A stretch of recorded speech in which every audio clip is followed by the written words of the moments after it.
გოჯურიუს არსი და ესე ვთქვათ დატვირთვა არის ის რომ მე როგორც სხეული გარედან ვიყო მონოლითი, ესე ვთქვათ, ძლიერი და შიგნით ვიყო ჰარმონიული და მქონდეს სიმშვიდე და ვიყო გაწონასწორებული. გონება იარაღია რა. გონებას თუ არ მართავ, შეიძლება იარაღივით იყოს რა, საშიში იყოს რა ეს ნამდვილად. როგორც სხეულს ჭირდება მართვა, ზუსტად ასევეა გონების პრინციპიც, რომ სიმშვიდე, სიწყნარე, მიმღებლობა უნდა იყოს 50-50. ორივე ერთნაირად, როგორც ფიზიკური სხეული, ასევე შინაგანი მდგომარეობა. так, ორივე შეუფლება, ფიზიკურ სხეულსაც და გონებასაც. ცალ-ცალკე არ გამოვა. ცალ-ცალკე. მედლის ორივე მხარე.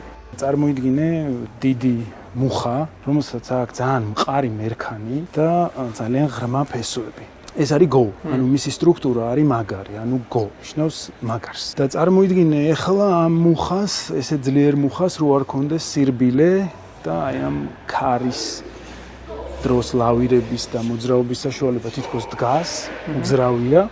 მისი რბილი მხარე არის ჯუ. როგორც ყველაფერში ეს ანტაგონისტური დამოკიდებულებები და სამყაროს ეს ნაწილი, ამ შემთხვევაში ჩვენი სახელწოდებაც ამას გულისხმობს და თან სირბილეში რო სიძლიერეა და ესე.